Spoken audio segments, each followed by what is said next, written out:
बिस्मिल्लाहिर्रहमानिर्रहीम। अस्सलाम वालेकुम व्यूअर्स, वेलकम टू खाना और सजाना विद अतीका, एक नई और बहुत ही मज़ेदार सी रेसिपी के साथ। जी तो दोस्तों, आज की जो रेसिपी है वो बहुत ही क्रिस्पी और टेस्टी लच्छेदार मुगलई एग पराठा रोल है। बहुत ही टेस्टी ये बनता है और बच्चों को बहुत ही पसंद आता है और बनाना भी इतना मुश्किल नहीं है।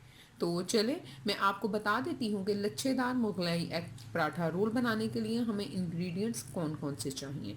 उसके लिए सबसे पहले हम पराठा तैयार करने के लिए आटा गूँधेंगे। तो सबसे पहले मैं आपको उसके इंग्रेडिएंट्स बता देती हूँ। मैंने यहाँ पर 1.5 कप के करीब गंदम का आटा लिया है। आपने जितने पराठे तैयार करने हैं उसके अकॉर्डिंग आप आटे को कम या ज़्यादा कर सकते हैं। उसके साथ ही साथ मैं इसके अंदर 1 चुटकी के करीब अजवाइन और 1 चुटकी के करीब नमक ऐड करूँगी। सबसे पहले हम आटे को गूँध लेंगे। ये इसके अंदर थोड़ा पानी ऐड करते हुए हम आटे की एक सॉफ्ट सी डो जो है उसको तैयार कर लेंगे।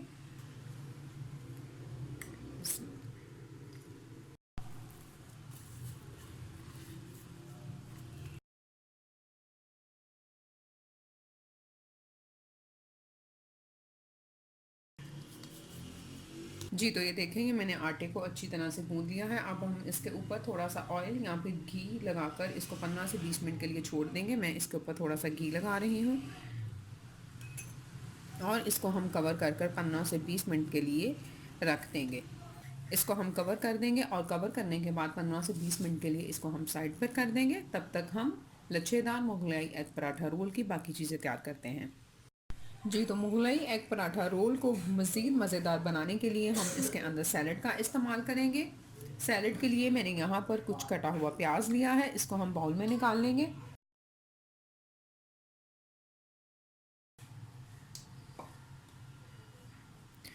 फिर हम इसके अंदर जूलियन कट गाजर डालेंगे। जितना सैलड आपने तैयार करना है उतनी ही क्वांटिटी के हिसाब से आप ये चीज़ें ऐड करें। ये कुछ कटे हुए खीरे इसके अंदर जाएंगे और साथ ही साथ ये कटी हुई बंद गोभी हम इसके अंदर ऐड कर देंगे। थोड़ा सा फ्रेश धनिया हम इसके अंदर डालेंगे। 1 टेबलस्पून के करीब हम इसके अंदर लेमन जूस ऐड करेंगे। ये धनिया इसके अंदर चला जाएगा और ये 1 टेबलस्पून के करीब इसमें लेमन जूस जाएगा।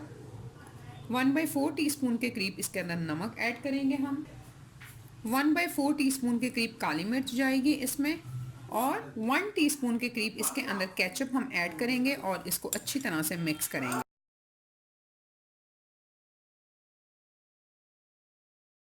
ये हमने सैलड तैयार कर लिया है, इसको हम साइड पे करेंगे और मुगलई एग पराठा रोल बनाने के लिए हम अंडे का मिक्सचर भी तैयार कर लेंगे। मुगलई एग पराठा रोल बनाने के लिए मैं 4 अदद के करीब अंडों का इस्तेमाल कर रही हूँ। यहाँ पर हम 4 अदद अंडे तोड़कर इसमें डालेंगे। आपने जितने पराठा रोल बनाने हैं उसके हिसाब से आप अंडे का मिक्सचर तैयार कर सकते हैं।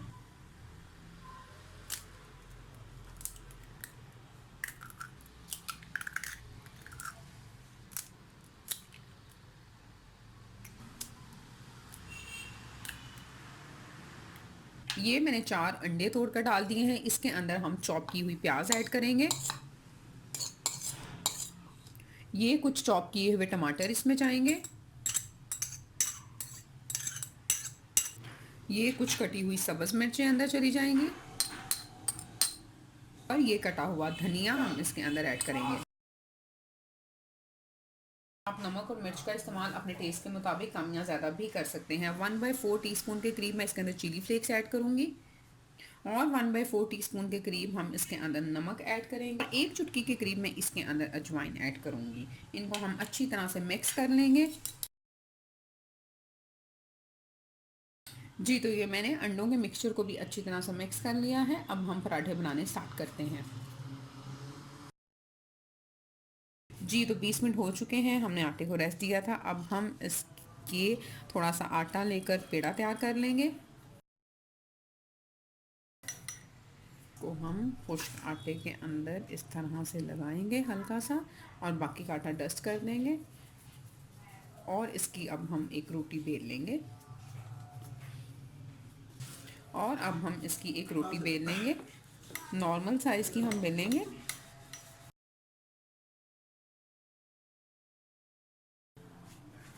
ये हमने नॉर्मल साइज़ की एक रोटी बेल ली है। रोटी बहुत पतली भी नहीं है और बहुत मोटी भी नहीं है। अब हम इसके ऊपर घी लगाएंगे। मैं देसी घी लगा रही हूँ। घी लगाने के बाद हम इसके ऊपर थोड़ा सा खुश्क आटा स्प्रिंकल करेंगे।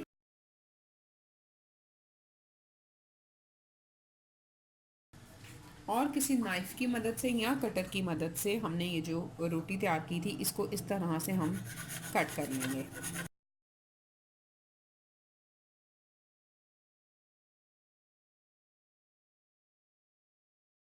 ये देखिए, इस तरह से मैंने पूरी रोटी को इस तरह से काट लिया है। अब हम इसके एक एक पीस को पकड़ते जाएंगे और इस तरह से आपने इनको रोल करते जाना है।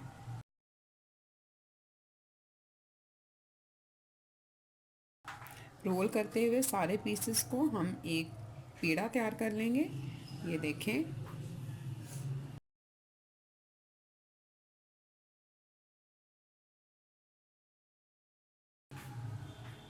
ये देखें हमने रोटी के सारे पीसेस को तैयार कर लिया है और अब हम इसको इस तरह से प्रेस कर लेंगे और इसको दोबारा अच्छी तरह से बेल कर हम मज़ेदार सा क्रिस्पी सा पराठा तैयार करेंगे।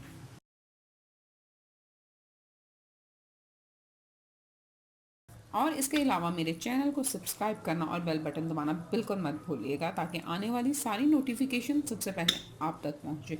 रेसिपी अच्छी लगेगी तो इसको लाइक शेयर और कमेंट ज़रूर कीजिएगा। और ये पराठा तैयार हो चुका है। तवा हमने गरम कर लिया है। इसको अब हम तवे के ऊपर डाल देंगे। इसको तवे के ऊपर डाल देंगे और दोनों तरफ से अच्छी तरह गोल्डन ब्राउन और क्रिस्पी होने तक हम इसको पका लेंगे। ये जब इसका हल्का सा कलर चेंज होगा तब हम इसकी साइड को चेंज करेंगे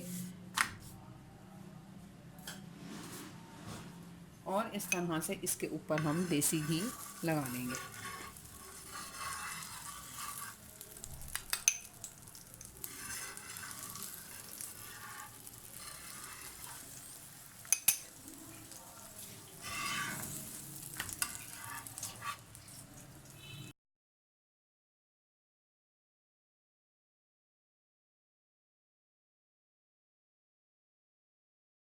देखिए, इसके ऊपर गोल्डन कलर आना शुरू हो गया है दोनों तरफ से। इसको अच्छी तरह से इसी तरह से गोल्डन होने तक हमने पकाकर इसको उतार लेंगे तवे से। जी, तो ये पराठा हमारा जो है वो अच्छे से पक चुका है। अब हम इसको तवे से उतार लेंगे। ये आप देख सकते हैं। ये अब दोबारा से हम तवे के ऊपर थोड़ा सा देसी घी डालेंगे।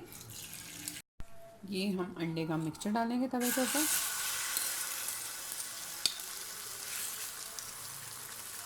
इसके ऊपर अंडे का मिक्सचर डालने के बाद जो पराठा हमने तैयार किया था उसको भी हम इस तरह से अंडे के ऊपर रख देंगे। इस तरह इसको प्रेस करते हुए लो फ्लेम के ऊपर हम पका लेंगे ताकि अंडा भी अच्छी तरह से तैयार हो जाए।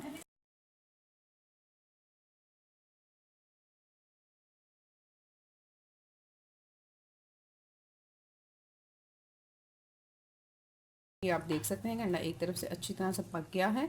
अब हम दूसरी साइड से भी लो फ्लेम के ऊपर इसको पका लेंगे ताकि अंडा अंदर तक अच्छी तरह से पक जाए। आप देख सकते हैं कि अंडा भी अच्छी तरह से दोनों तरफ से पक चुका है। अब हम इसको तवे से उतार लेंगे। ये देखिए, तो ये आप देख सकते हैं कि हमारे पास मज़ेदार से लच्छेदार मुगलाई एग पराठा रोल तैयार हो चुके हैं। ये बहुत ही मज़ेदार और क्रिस्पी बनते हैं। आप इनको ज़रूर ट्राई कीजिएगा। आप चाहें तो आप इनको ऐसे भी चटनी के साथ खा सकते हैं। इस तरह भी ये बहुत मज़े हैं, लेकिन इसको मज़ीद लजीज बनाने के लिए हमने एक सैलड तैयार किया था। तो चलें इन पराठों को रोल की फॉर्म में तैयार कर लेते हैं। ये जो सैलड हमने तैयार किया था उसको हम इसके ऊपर रखेंगे। जो सैलेड हमने तैयार किया था उस सैलेड को हम इस एग पराठा रोल के अंदर रखेंगे। इसके ऊपर से आप मिंट चटनी ऐड करें। आप चाहें तो आप इसके अंदर चिली सॉस भी ऐड कर सकते हैं। थोड़ी सी मिंट चटनी हम इसके ऊपर ऐड करेंगे। आप चाहें तो आप मज़ीद केचप का इस्तेमाल भी कर सकते हैं और चिली सॉस भी ऐड कर सकते हैं। मिंट चटनी ऐड करने के बाद आप इनको रोल करें और मज़ेदार से पराठा रोल को एंजॉय करें। आप इनको ज़रूर बनाइएगा, आपके बच्चों को भी ये बहुत पसंद आएंगे। बहुत ही मज़ेदार क्रिस्पी से एग पराठा रोल जो हैं वो रेडी हो चुके हैं। अपना बहुत सारा ख्याल रखिएगा, दुआओं में याद रखिएगा। फिर मिलूंगी इंशाल्लाह एक नई और मज़ेदार सी रेसिपी के साथ। मेरे चैनल को सब्सक्राइब करना और बेल बटन दबाना बिल्कुल मत भूलिएगा। फिर मिलूंगी इंशाल्लाह एक नई और मज़ेदार सी रेसिपी के साथ। तब तक के लिए thank you very much and अल्लाह हाफिज़।